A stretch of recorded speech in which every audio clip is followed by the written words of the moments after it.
Continuing our Connect to Congress initiative with U.S. Congressman Darin LaHood of Illinois' 18th District. Let's get straight to it, Congressman. This week, President Donald Trump nominated Brett Kavanaugh for his Supreme Court pick. What do you know about Mr. Kavanaugh?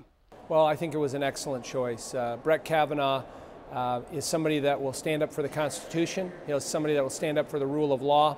You look at his background on the D.C. Court of Appeals. He's been there for 12 years. He's authored over 300 opinions.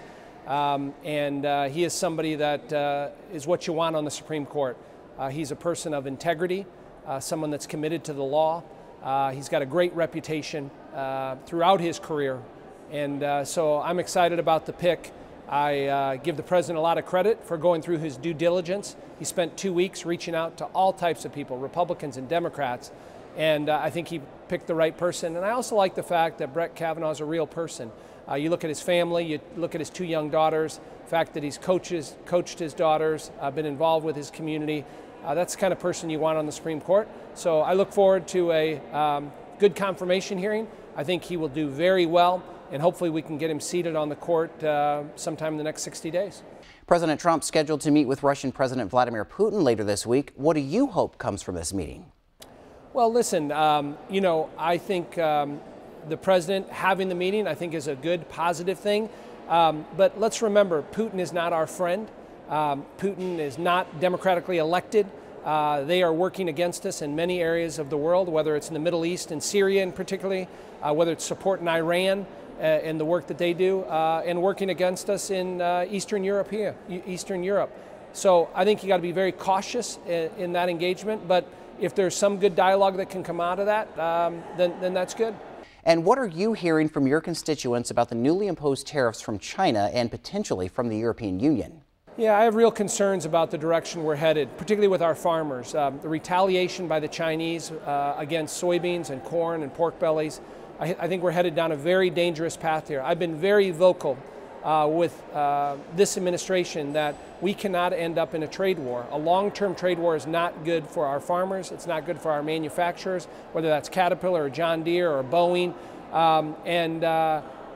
Unfortunately, the president has a couple advisors around him that are very much protectionists. We can't build walls up around the United States. We just can't do that. We have to have marketplaces around the world. We have to have customers around the world for our corn and soybeans.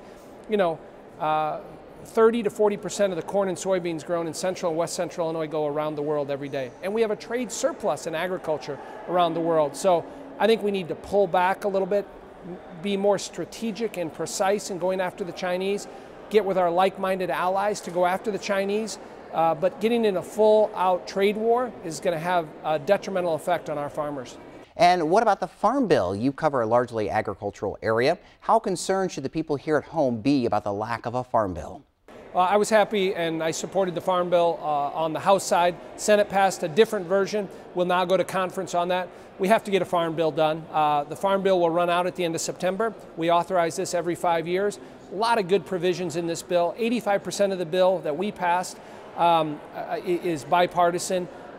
Few issues in there that the Democrats don't necessarily like. One is we try to reform SNAP, the Supplemental Nutrition Assistance Program, which is a welfare program. We say now, with an economy that is really doing well, we have 6.7 million unfilled jobs in this country. If you're an able-bodied working person that receives SNAP, we need to get you into the workforce. We need to get you a job. The best social service program in this country is a job, a job. And so we try to do that in this Farm Bill. We think that makes sense. Most people that I talk to think that's very reasonable. We don't cut off SNAP for poor women with children or elderly folks that need food assistance or people with disabilities. But if you're an able-bodied working person, you should be moved off that. And so we'll continue to try to get that through. But the vast majority of the Farm Bill, crop insurance and other things that are in this bill are good for our farmers. Let's focus a little bit on rural health care now. You recently introduced a bill to help get money for rural ambulances. What would this do?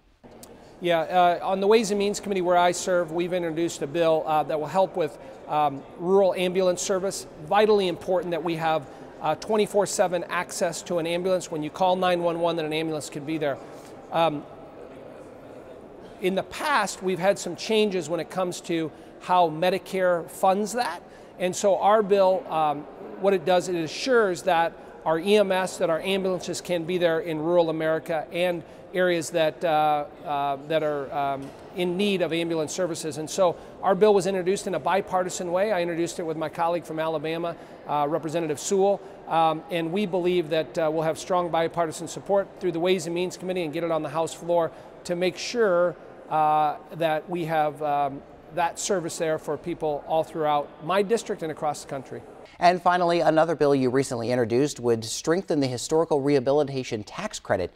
What exactly would this do? So historic tax credits, what we do is in Illinois, whether it's in Springfield or Quincy or Peoria, we have many areas of the country where historic buildings, and so what we say is we give you a tax credit if you keep the integrity of the building, and we have many historic places in Illinois, and we give you a tax credit to do that. And so this incentivizes keeping the structures that we have in place and the nature that we have in these areas.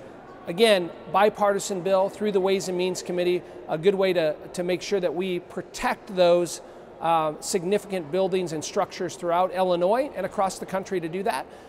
We think it makes a lot of sense to do that. And if you look at areas that have done that, we've done a lot of this in downtown Peoria. I know they've done it in other areas across the country. It makes a lot of sense. It helps with the pride of the community and helps keep that the aesthetic nature of the community in place also. Congressman Darin LaHood, as always, we appreciate your time.